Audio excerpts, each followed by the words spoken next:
bienvenidos a Espacio Medizona, nuestro foro inspirado en temas de salud. Yo soy Mónica Solano y el día de hoy tenemos un gran invitado. Él es el doctor Luis Enrique Pairo Hernández. Doctor, muchísimas gracias por estar con nosotros. ¿Qué tal? Gracias, es un placer estar aquí con ustedes en este espacio.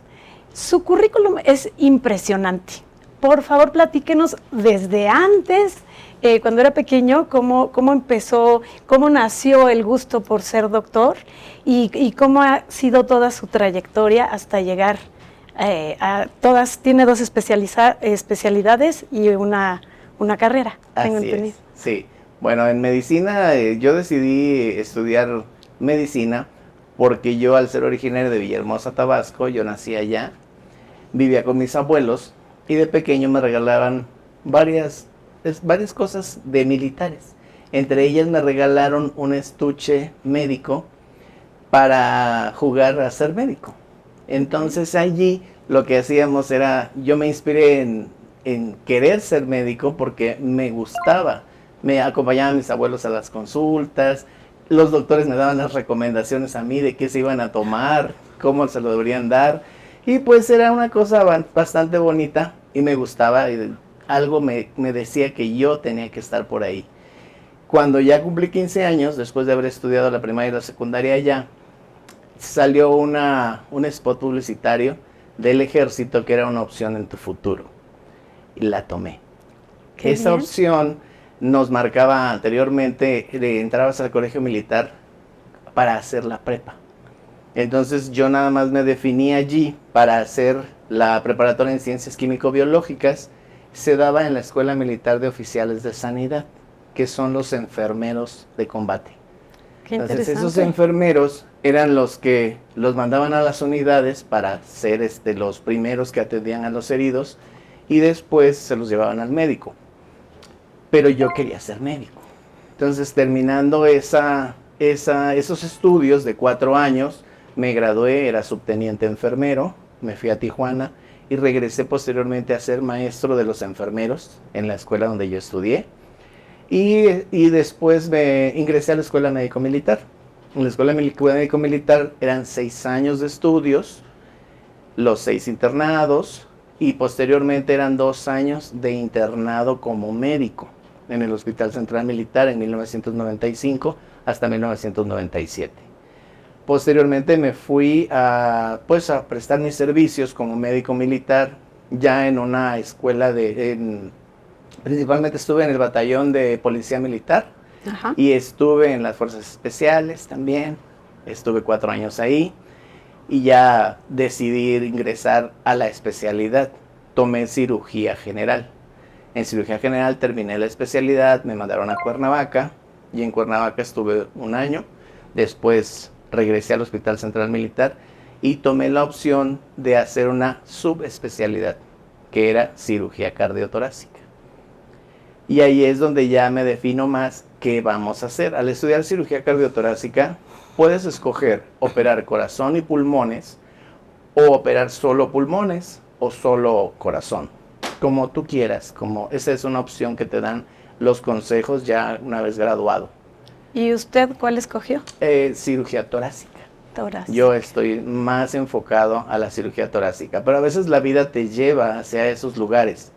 No es que tú lo decidas por el gusto, sino los pacientes se van presentando de tal manera que tú vas caminando por esas sendas. Y después ya me fui a hacer la alta especialidad en toracoscopía en el Instituto de Nutrición, 1 año, y posteriormente acabo de terminar ahorita en Sao Paulo, Brasil, la especialidad de cirugía robótica. Torácica. Qué increíble. ¿Cuánto duró esa especialidad? Este último posgrado es de 1 año, lo haces en formas sucesivas, haces viajes distintos porque hay que hacer prácticas en las plataformas robóticas. Okay. Y en el robot cómo se acomoda al paciente, cómo se hace, porque el hospital de Brasil es el Hospital Albert Einstein, uno de los mejores hospitales de Latinoamérica. Qué interesante. El año que estuvo yendo y viniendo de Brasil. Sí, haces viajes intermitentes durante 1 año.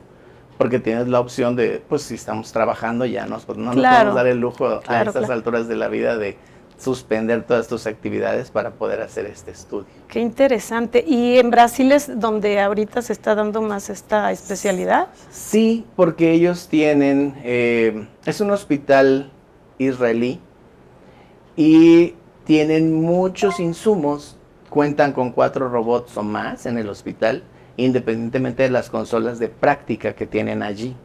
Y es el motivo por el cual tienes que ir es porque tienes que hacer prácticas de simulación en el robot.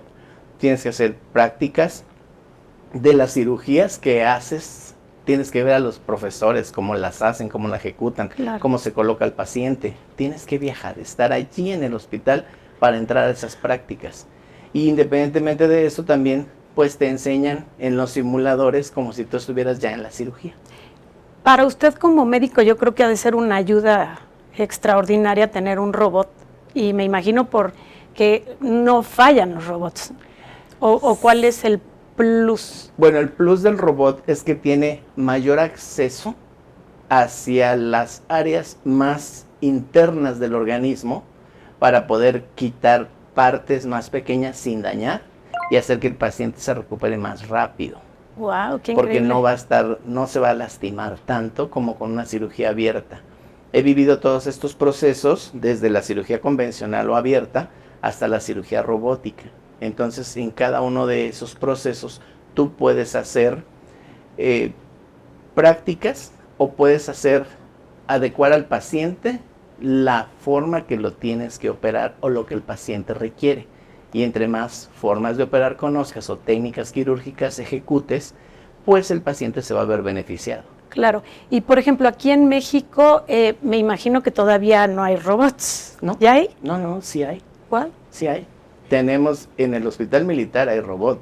Ah, En el hospital de la Armada hay robot. En el hospital privados hay robot también. Aquí. En los que te puedes imaginar que ya conocemos. qué increíble, doctor. ¿Cuáles son los tipos de cirugía de tórax? Bueno, los tipos de cirugía torácica, como estamos platicando, es específicamente de acuerdo al padecimiento que el paciente tiene, que lo más común en México son el cáncer pulmonar. ¿Por el tabaco? Por el cigarro y por otras causas también que puede ser originado, pero una de las causas principales de muerte en el país es el cáncer pulmonar. ¿Podría ser el número 1? Sí, así Qué es. fuerte. Entonces, ¿cómo nosotros vamos a sacar ese cáncer o a detectarlo a través de biopsias? ¿O cómo vamos a cortar el segmento de esta parte o el fragmento de pulmón completo, la lobectomía? ¿Cómo lo vamos a hacer? Pues vamos a ofrecerle al paciente una forma o una técnica quirúrgica que se adecue al sitio que el paciente tiene localizado el cáncer. Okay. Entonces podemos ir desde la cirugía convencional abierta a cielo abierto, que antiguamente se practicaba, es decir, abrir el tórax en medio de las costillas entre 5, 10, 15, 20 centímetros, lo que fuera necesario para obtener ese fragmento o esa parte completa del pulmón. La quita. La quitas. Totalmente. Puedes quitar el óvulo, puedes quitar el pulmón completo incluso, dependiendo del tipo de cáncer. Claro. O sea, sí se puede vivir con un pulmón. Sí, por supuesto. Okay. Sí. Se hace una neumonectomía y se deja solamente el pulmón, ya sea del hemitórax derecho o del hemitórax izquierdo, y el paciente puede hacer sus actividades también completamente. No, pues está increíble. Y, por ejemplo, ¿qué tipo de cuidados deben de tener estos pacientes después de este tipo de operaciones? Bueno, es muy importante saber que estos pacientes, una vez que se han operado, hay que ver qué técnica se ocupó y es el cuidado que se le va a realizar. Es según la técnica, Si entonces. fue una cirugía abierta en la que se extendieron más de 20 centímetros de corte, pues el paciente va a sentir mucho dolor. ¿Qué vamos a hacer? Primero, controlar el dolor. El movimiento de la extremidad del lado que fue operado va a doler mucho. Entonces hay que darle un buen manejo del dolor, hacer que tenga una terapia de rehabilitación para que se pueda ir recuperando el movimiento del brazo o de la extremidad completa, hacer que el paciente haga el movimiento para peinarse. Es bastante difícil porque al paciente le duele la herida. Entonces hay que controlar el dolor. controlar los movimientos, hacer ejercicios respiratorios. Hay un aparato especial que se llama inspirómetro incentivo. Ajá. Tiene 3 bolitas y hay que inspirar. Que se inspira. se inspira. No, nada más Okay. se inspira. Entonces lo que hacemos es meter aire para que el pulmón se expanda y a través de eso drenen las ondas que se le colocan al paciente, o después de que ya se fue a casa, siga haciéndolo para que el pulmón se mantenga expandido. Ah, ok. ¿Y es fácil detectar este tipo de cáncer? Sí, habitualmente tenemos un screening. Sí es fácil, pero desafortunadamente la información no nos llega a todos, o no tenemos la costumbre nosotros de acudir al médico cuando estamos sanos. Claro. Debemos de tener una consulta sana, así como hacemos nuestros deseos de Navidad. Sí, sí, sí. Bueno, uno de esos propósitos debería de ser ir en enero al médico a detectarse para que se verifique cuál sería el estado de salud con el que iniciamos el año. Yo los invito a todos a que vayan a hacer eso para que jóvenes, adultos y viejos, como le quieran llamar a los que estamos arriba de 50. ¿Y hay algún síntoma específico para detectarlo, doctor? ¿O para ponernos en alerta? Estas enfermedades son silenciosas. No hay un dato específico. Puede haber cansancio, disnea, dificultad para respirar. Y ya estamos muy relacionados después del COVID en saber lo que es la disnea, en saber lo que es que el oxímetro de pulso nos marque menos de 90. Pero esto acompañado de otros síntomas, otros datos, puede haber dolor en pocas ocasiones. ¿Qué es lo que te hace ir al médico? No, hay que evitar que lleguen estos momentos para ir al médico cuando ya algo no va a ser tan fácil de resolver.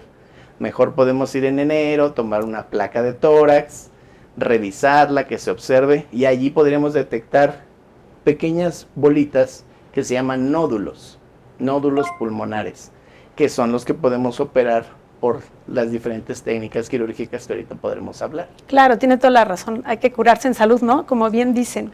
Así es. ¿Y cuáles serían los abordajes más comunes en la cirugía torácica? Los abordajes más comunes que existen es de lo que hablábamos de la técnica convencional, que es abierto.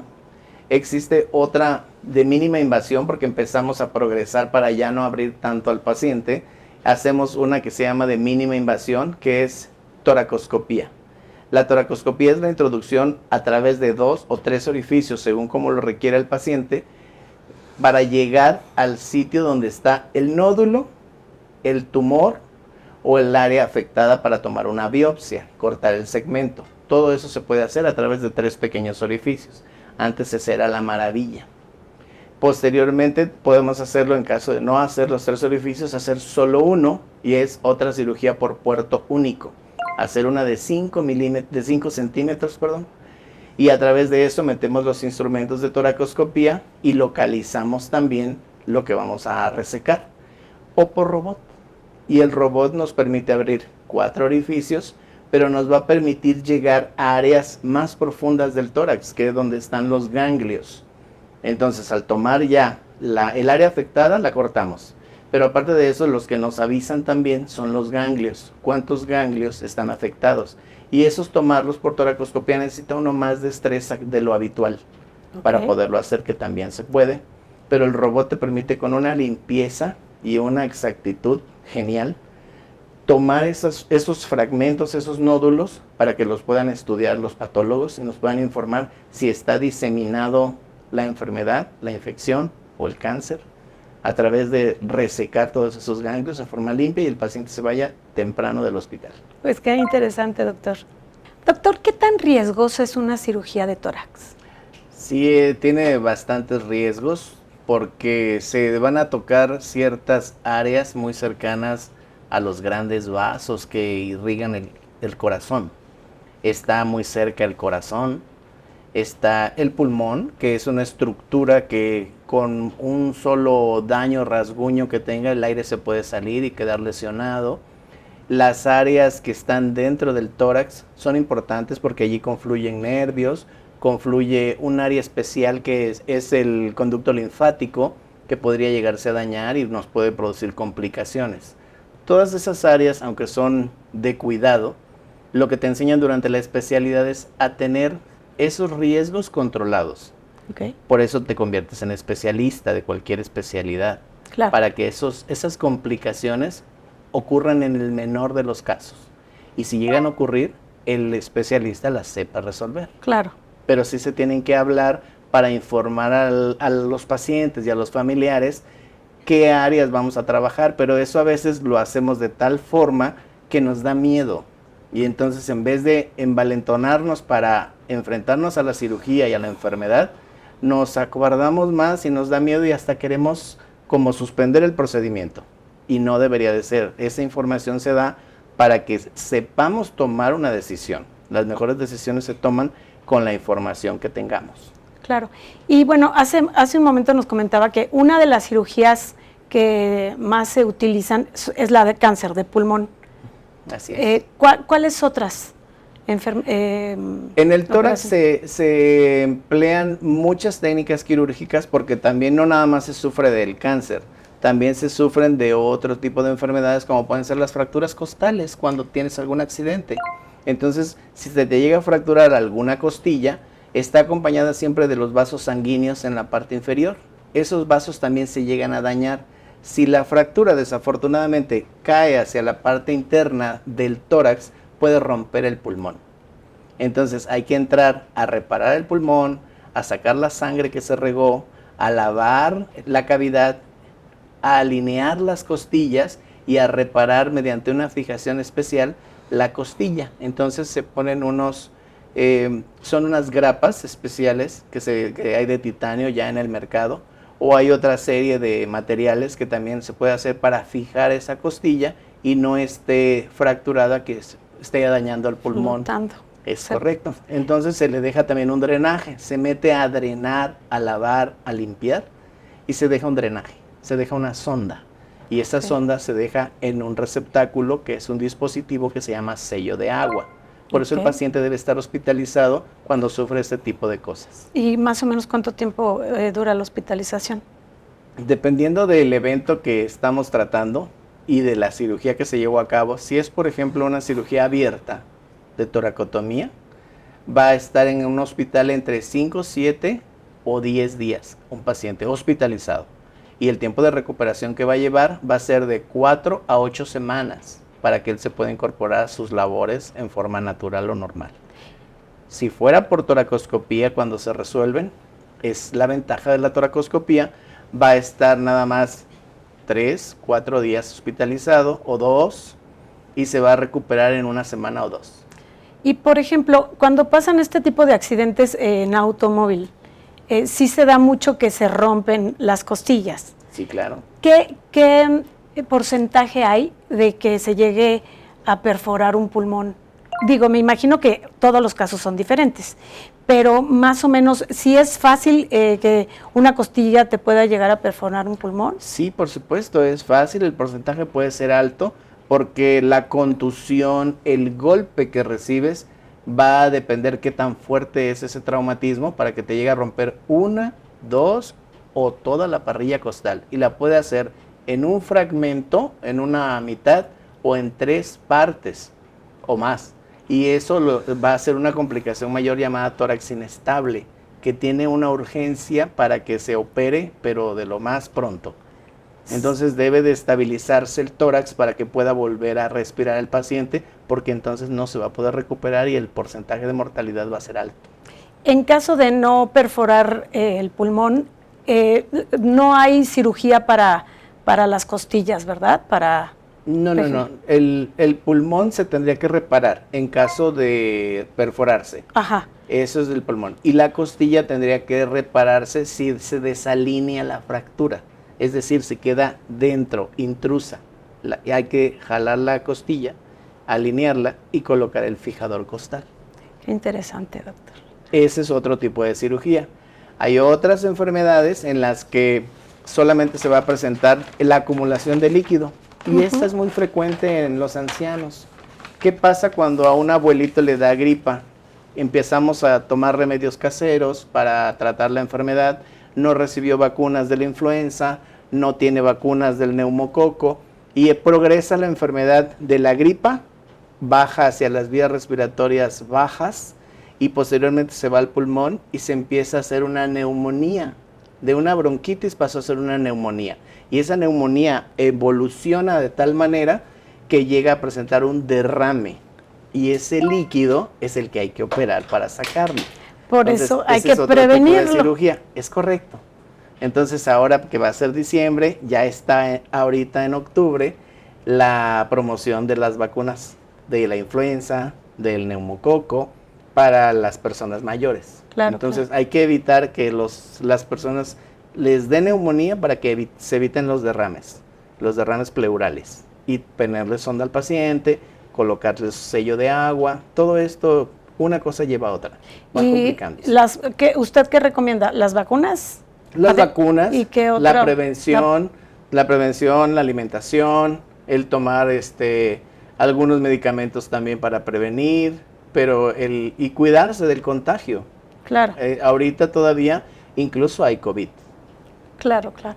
¿Podría contarnos algún reto que haya tenido? Me imagino que ha tenido muchísimos, pero bueno, uno en específico que se acuerde usted. Sí, claro. Bueno, de los retos de aquí de la cirugía son muchos. Uno de los principales es poder aprender con el tiempo a tomar la seguridad en la toma de decisiones.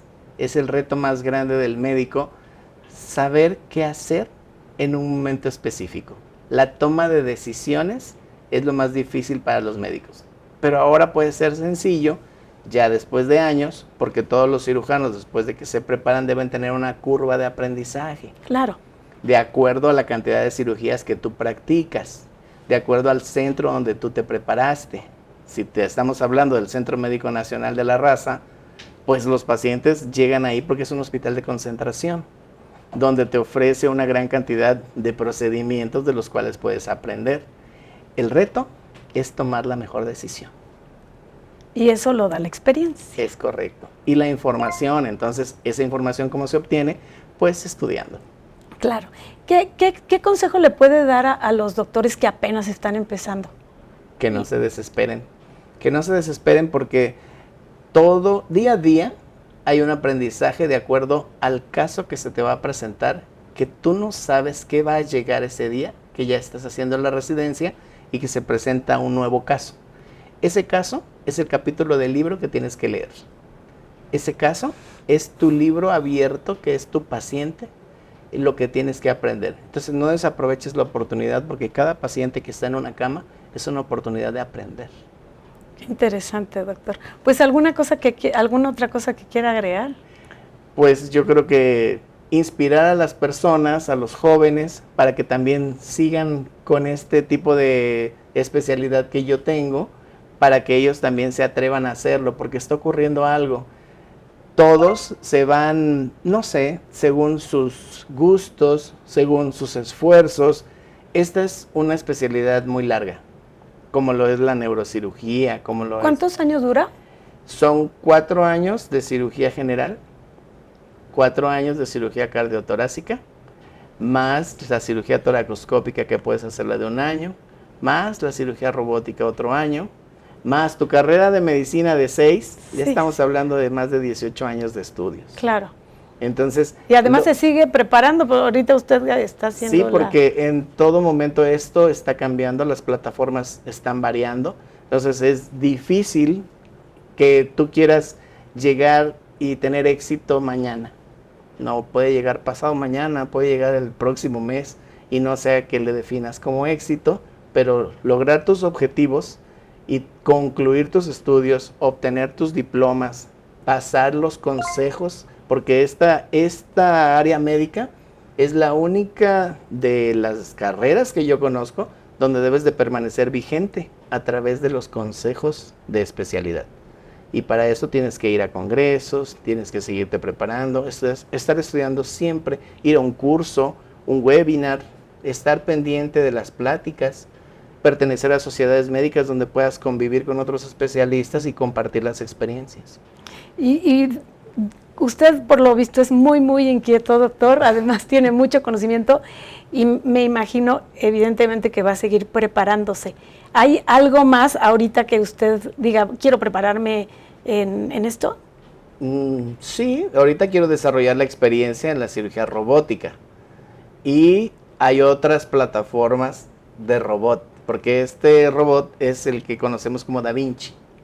Pero existen ya al impregnarse de este conocimiento, ves que existen otras plataformas robóticas como Versius, como Hugo, porque en el mercado haz de cuenta que esto es como los aviones. Ajá. Los pilotos, no cualquier piloto puede manejar cualquier avión. Se tiene que especializar en el Boeing, se tiene que especializar en el helicóptero, se tiene que especializar. Todos son pilotos. Cada robot es Cada diferente. robot es diferente.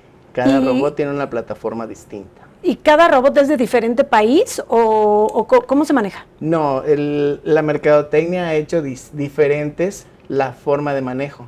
El Versius, por ejemplo, tiene una plataforma en la que haz de cuenta que vas a tener un control de videojuegos y así a través de ese control operas. Qué increíble. Mueves los brazos con ese control. ¿Qué tan difícil es, doctor? Para los viejos que somos migrantes digitales es bastante difícil, para los jóvenes es muy sencillo, pero para nosotros pues implica un poco más de esfuerzo. Claro, y me imagino que cada vez irán haciendo cosas mucho más y más sencillas, ¿no? Así es, desarrollas otras destrezas porque el robot te permite desarrollar una sensibilidad visual. Claro. Es difícil esto porque tú tocas y sabes si está duro, si está húmedo, si está diferente. A través del robot. Tu tacto.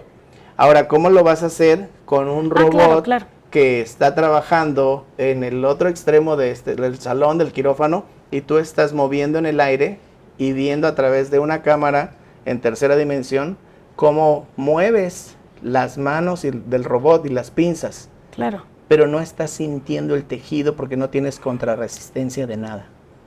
Y tú solo lo que tú ves es lo que sabes cuán resistente es, y eso te lo da la experiencia. Ok, pero sí ha de ser muy difícil, ¿verdad, doctor?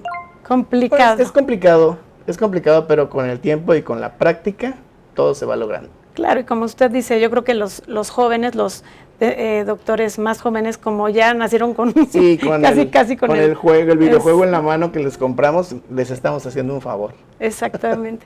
Doctor, ¿qué otro tipo de preparación, aparte de la robótica, pueden hacer o hacen ustedes los médicos? Bueno, nosotros nada más en cuanto se refiere a la preparación técnica, existe otra preparación que también se debe de seguir en una línea de carrera de los médicos, como son las maestrías.